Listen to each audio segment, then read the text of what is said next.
everyone for being here. My name is Jack. On behalf of Miller Laboratories, I would just like to thank you all for agreeing to participate in tonight's unpaid medical study. On a side note, always read the fine print on your ticket. Okay, show of hands, who here can see auras? Anybody here can see? No. Okay, that's the usual answer. It's a rare talent, it's a rare gift, and I'm going to tell you a little something about auras that we've studied at laboratories. When you find people who say they can see auras, if you take, let's say 3 of them, and you put them under laboratory test conditions, double-blind situation, and you ask those 3 people, what color is that guy's aura, test subject, right? You usually get 3 different answers. One will say red, one will say blue, one will say yellow. Now, there's a few reasons why this might be. They could be lying about being able to see auras. Auras maybe are total nonsense and don't exist. Or, if you're not incurably skeptical, it's possible that you'll buy into my hypothesis. So the idea I had was, this sounded a lot like synesthesia. If people aren't familiar with synesthesia, it's kind of when you have sensory input for one sense, your brain kind of flips it, turns it into a different sense for output. So I have a friend who, for instance, hears musical notes and sees colors. And different musical notes, she sees different colors. Now this is actually the most common version of synesthesia. And if you take 3 people with this form and you play a middle C on a piano to them, one will say they see red, one will say they see blue, one will say they see yellow. So I got to thinking, what if seeing auras is like synesthesia? What if auras exist? It's sort of a vibrational energy that people give off. And what if it's a wavelength that's outside the visual spectrum, right? There's tons of energies we can't see. X-ray, infrared, ultraviolet, all that stuff. We can't see those as colors. So what I'm thinking is people who can see auras are taking in this vibrational energy that we can't see.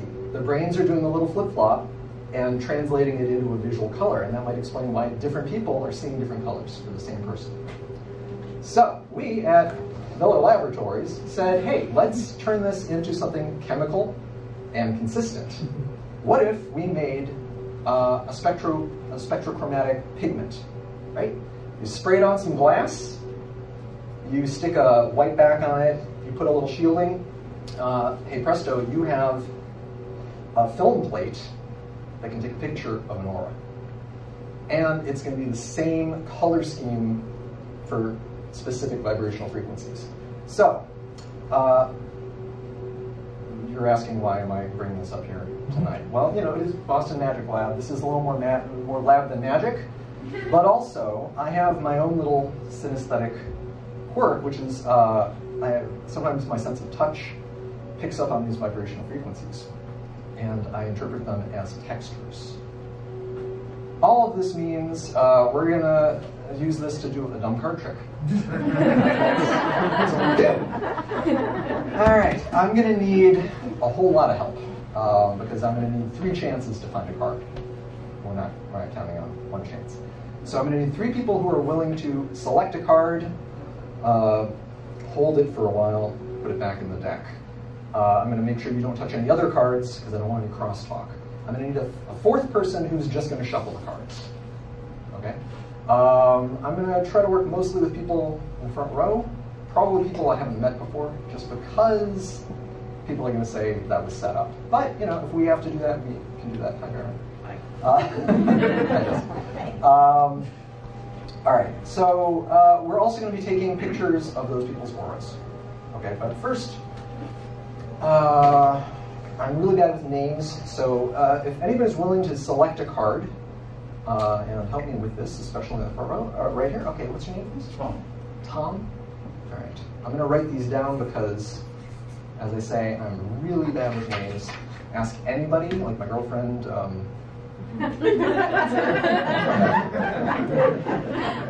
right. So you're going to need first. Anybody else?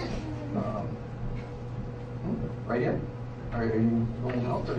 Okay. Are you okay? Okay. I don't want to force you into anything if you're not. That's fine. Okay. Your name, please? Ken. Ken? Yep. Okay. All right, Ken, thank you for helping. I see. I don't know what age I see. And how about one more? Somebody would like to select a card? Maybe Emily? Sure. Yeah, okay. I remembered your name. Good All right. job. All right. All right. Emily's doing a lot tonight. So.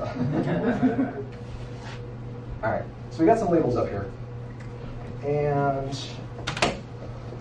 that back. All right, here we go. Let me think how we want to do this. We got to get pictures of three auras here. So it's perfectly safe. You don't even have to touch anything. I'm just going to hold a plate in front of your left hand. Works better. So you're going to hold your left hand up, palm out, fingers slightly spread because it helps to have a little space in between them. Just get a little better differentiation. It's totally safe. There's nothing to worry about. No, seriously, it's totally safe. The only reason I'm wearing these is because I don't want to expose the plates to my aura. So, now the hard part is holding these plates with these gloves. This is the part I always have to call that. Okay, so Tom,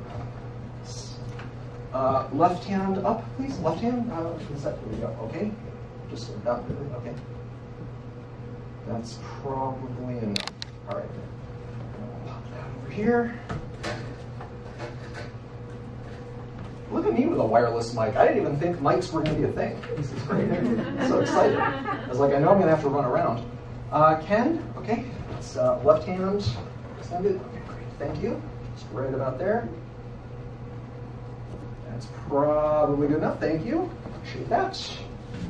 These are going to take a little while to develop, but we also have to select cards, so I think we'll be okay for there.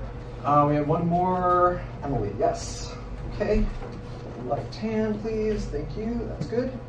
Right there. Yeah, that's great. That's great. Okay, thank you. All right.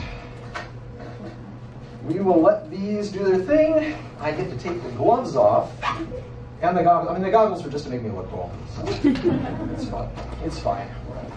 All right. You don't need this anymore. I'm cleaning as I go. Important thing. All right. Cards. Dumb card trick. So, let's see how we're going to do this. Are you starting to come in? No. Okay. We'll be a little while here. Just throw that in there. All right. Quick shuffle. Terrible shuffle. Again, more lab, less magic. We're all good. A few cuts. I guess, Tom, since you went first. Now, again, it's important you only touch one card. So this is the way I'm going to do this. I'm going to have you tell me stop as I riffle down the side.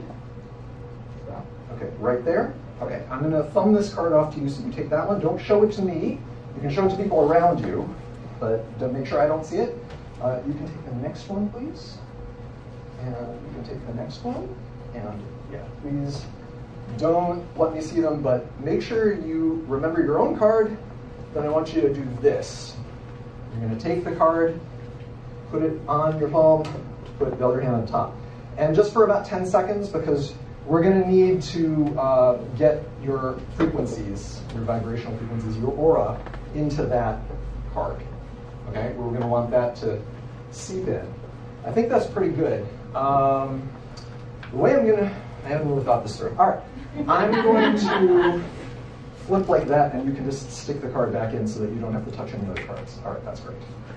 And same here. You've got your card memorized. You're good. All right, thank you very much. And Emily, next one. All right, great. Thank you. We have 3 cards back. It's got my background radiation. We need somebody to shuffle the cards. Is anybody willing to shuffle? Oh, great. Thank you very much. What's your name, please? Jimmy. Okay, thank you so much.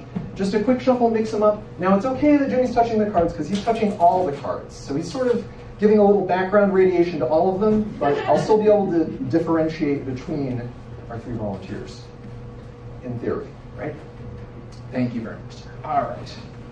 Let's try this. We don't need this anymore. Who's coming in? Oh, okay, it's starting. It's starting to come in. It looks like Tom.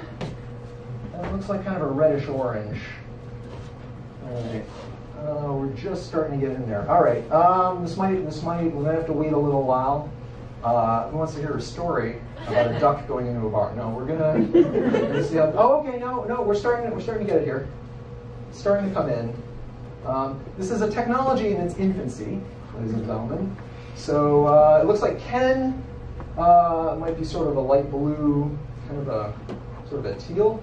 Emily, I'm a little concerned. Nothing yet. I've never seen that. It might be a bad sign. I'm just saying. But we're going to start with Tom. Yeah, we can see Tom's is starting to come in.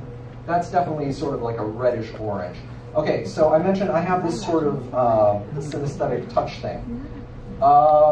Reddish orange with this pigment tends to map. It feels a little bit warmer to me. The texture is more, it's like a very fine grit sandpaper, or like, you know, the emery board, the really. All right, let's try this. I'm going to get a couple of rows here. Let's see if I can get a reading off of these. I'm just going to run my finger across. I'm not getting anything from these. That's not a good sign. All right, well, 50-50, right? Let's see.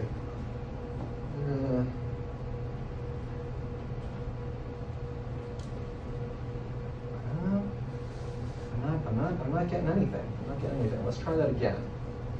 These are starting to come in. Okay, so if we can't get Tom's, we're going to try to get Ken's.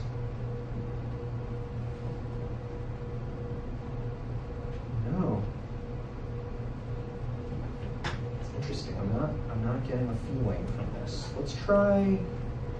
Oh well. All right. All right, I'm going to start eliminating my area. I usually don't go by the warmth, I go by the feel, but all right. If we can just get this a little smaller selection, maybe we can. All right. I think we're good. Okay, so Tom,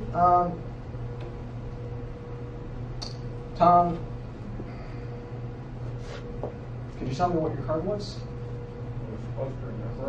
Yes. Anybody else see it? I think it was You a saw four it? diamond.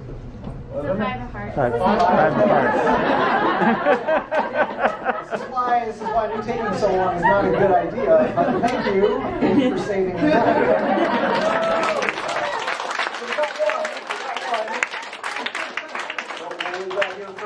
We got one. That's a good sign. Okay, so Ken, yours is yeah, it's definitely sort of a teal. Emily, okay, Emily, I have good news for you. It's starting to creep up. I'm not sure. This might be purple. If it's purple, that's very unusual. We'll come back to that. Right. Ken, definitely sort of a light blue, like a teal. You know what? I think I was actually getting thrown off because I was looking. Let's try this. I'm going to take. Let's just do it in the pocket. Let's just do it in the pocket. This is definitely a touch thing. Seeing them is not helping. It's only making it worse. So Ken, this color to me feels it's a little bit cooler than the surrounding cards. It's also slick, like slippery. A little bit. It makes me think of like an air hockey table with a puck sliding across it. All right. Do you know your card? Mm-hmm. Okay, great. we're one up. We're one ahead.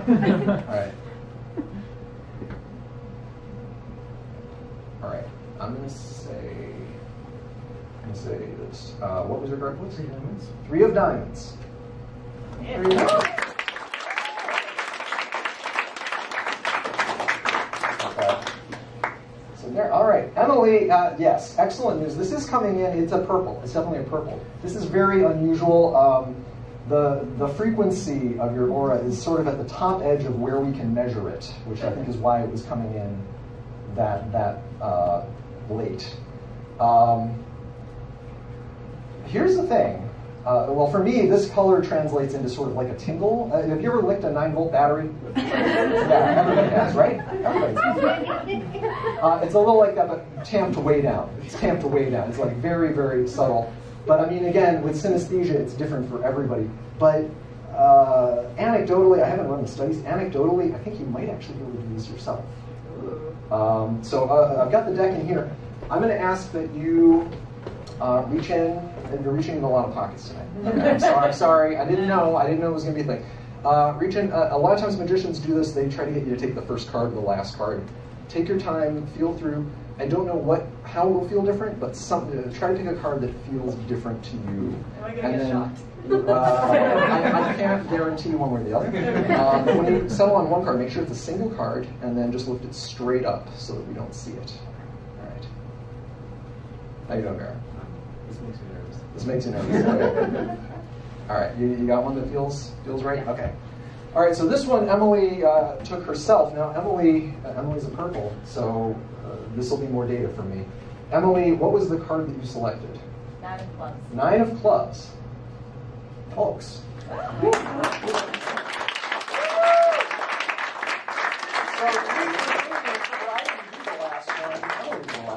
So awesome. Now, as you can see, this is still pretty rough. This is early days. We have at Miller Laboratories been working on refining this technique, refining this technology. We've already started working on stabilizing it, putting it into inks that can then be screened on anything that can be printed on, which means that you might be able to use this to do magic even if you don't have my freaky fingers, right? Because if we were in fact testing this tonight, then we would know that Tom chose the 5 of hearts because he has an orange aura. Because that happened. And we knew that Ken picked the 3 of diamonds. And Emily found her own 9 of clubs.